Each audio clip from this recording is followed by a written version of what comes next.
MotorWeek is made possible by Rock Auto, Tire Rack, and 3M.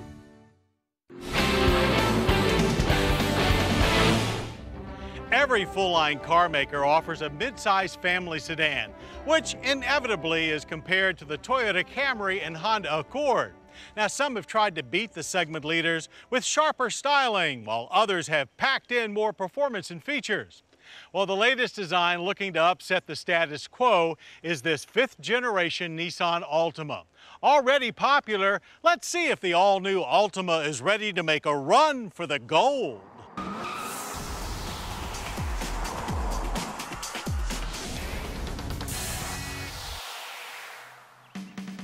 When the 2013 Nissan Altima was unveiled at this year's New York Auto Show, it didn't exactly wow anyone, including us.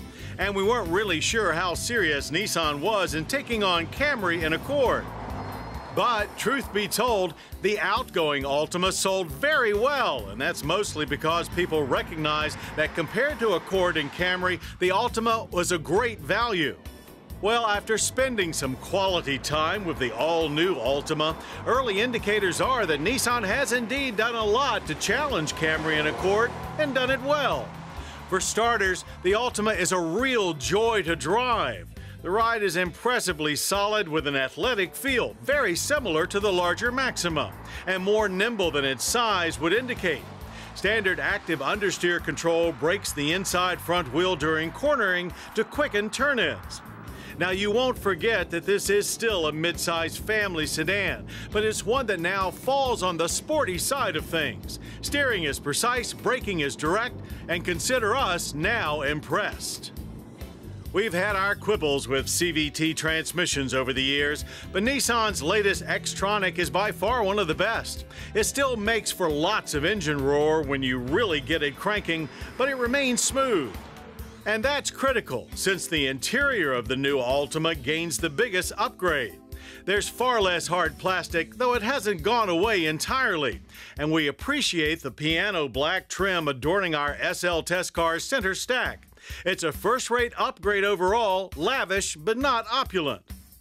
Gauges are clear and easy to scan, but some icons and words in the center info screen, which includes readouts for the available driver assist systems, could be a little bigger.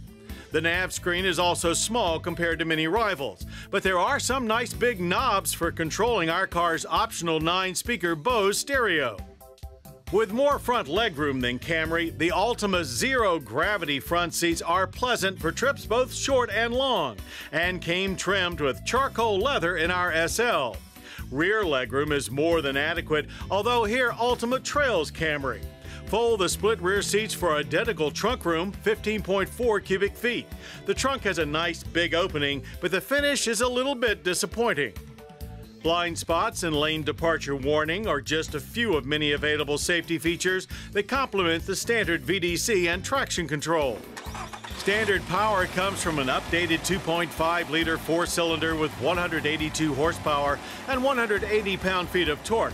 That's only 7 horsepower more than before, but with the updated CVT and over 100 pounds less weight than last year, it feels much peppier. And at the track, there's good punch off the line. Once your speed catches up to the high RPM buzz of the CVT, things do quiet down in more ways than one. Still 7.9 seconds to reach 60 and 16.1 seconds and 89 miles per hour for the quarter mile are very decent results for a mid-size four-banger.